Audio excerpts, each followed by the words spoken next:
Namaste students. I am Javin Dr. Aziz Mohammed Khan from Department of Food and Biotechnology, Faculty of Agriculture and Veterinary Science, Jyoti Vidyapit Women's University, Jaipur.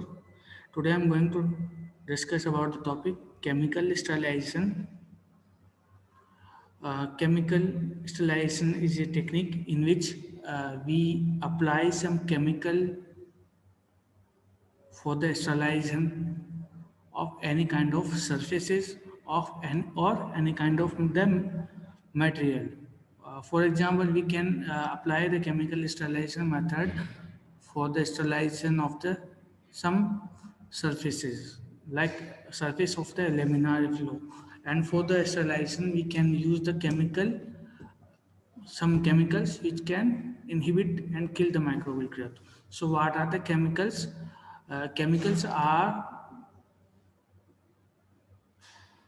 Chemicals have the ability to kill and inhibit the growth of the microorganism. Example: the disinfectant.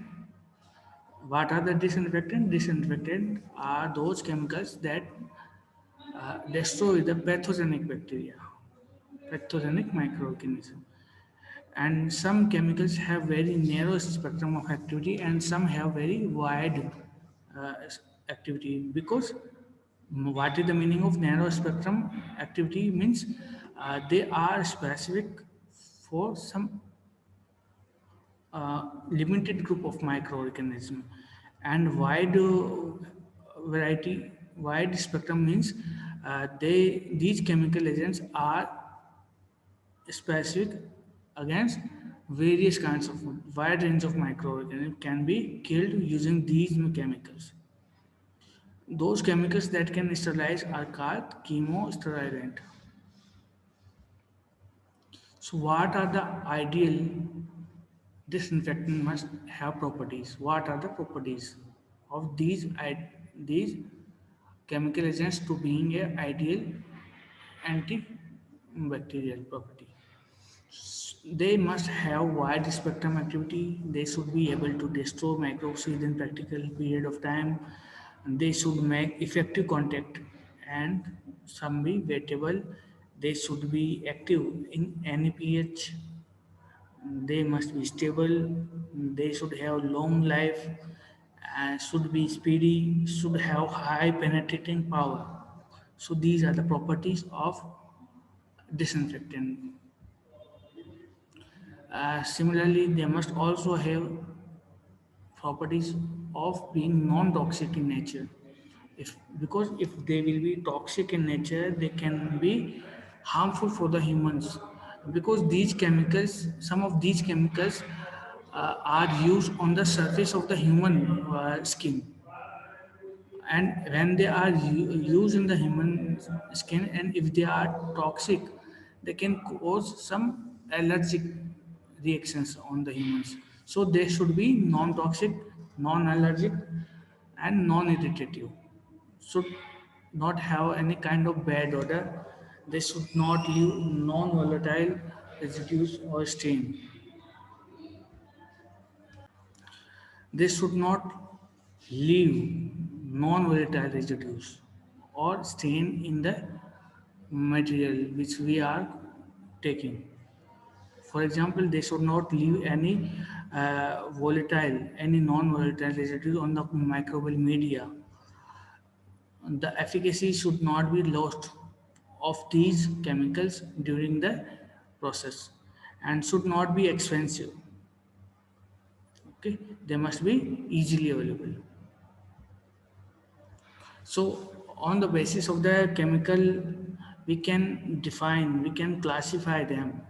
Okay, the first is that the classification on the basis of consistency. For example, liquid or gaseous. Some of the chemical sterilant are liquid in nature, including the alcohols and phenols, and some are gaseous in nature. For example, formaldehyde and ethylene oxide. Next is based on the spectrum of activity. Some of the chemical agents are highly effective. Some are intermediate effective against the microbes, and some of chemical agents are low effect, very less effective against the microbes. Okay, so these are the three level of the class of the effect of the microorganism. Based on the mechanism of the action, some of the these microbes will affect any kind of the surface of the microbes. For example, some of them will affect the cell membranes, the cellular protein, cellular enzymes, cellular cell wall of the microbes. So on the basis of that, we can classify them in four types. Uh, the chemicals which will have action on the membrane, including the alcohol and detergent. Chemical which have effect on the cellular proteins, including the alcohol and phenol. uh, the chemical which will denature group of enzymes, including the hydrogen peroxide and the halogens. Chemicals which will damage to the nucleic acid, including the ethylene oxide and the formaldehyde. So this is the third level of the classification. High level vegetative cells, micro. This is the uh, table which will indicate the spectrum of the level of the microorganism, and these are the examples which will show the high level.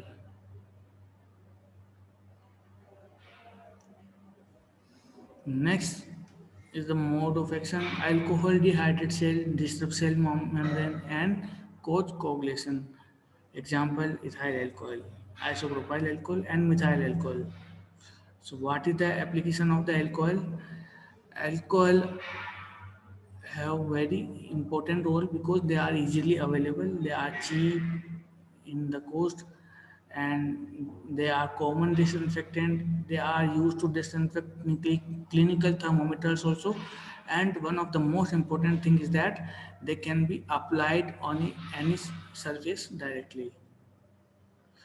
Uh, but but they have some disadvantage on the human surface because they are skin irritant. They are volatile in nature. They will volatile and will, if the bottle of the alcohol is open, they can be evaporate, and they are inflammable also. The next is aldehyde. Aldehyde can damage nucleic acids and kill all of the microbes, including the spores. But alcohol cannot cause killing of the spores. But aldehyde can cause killing of the spores. The example include the formaldehyde and glutaraldehyde. Application: 4% formaldehyde is used for the surface disinfection and fumigation of the rooms, chamber, operation theaters, biological safety cabinets. Fumigation is an important thing which is conducted in microbiological lab and different kinds of labs. How we conduct the fumigation? For the fumigation, we boil formalin and heat the formaldehyde, or we treat this formaldehyde with potassium permanganate. This will create some fumes, and these fumes can kill the microorganism very easily. It also sterilize some bedding, furniture, and books. 10% of formalin with 0.5% tetraborate sterilize clean metal instruments. 2% of glutaraldehyde is used to sterilize thermometers, centrifuges, and anesthetic equipments also. The next is phenol. Phenol is also important class. Uh, what is the mode of infection of the phenol? They act by disrupting the cell membrane also, like alcohols. Similarly, they can precipitate proteins and inactivation of the enzymes. The example include hexachlorophenoline on chlorohexidine, chlorogylinol. What is the application of phenol? They are bactericidal, fungicidal, mycobactericidal, but they are inactive against the spores and most viruses. The chlorohexidine can be used in the isopropanol solution for skin disinfection. The phenol is used as an antiseptic hand wash. Chloroxanthin gluconate is also mixed with the quaternary ammonium compounds. What are the disadvantages? They are toxic in nature. They cause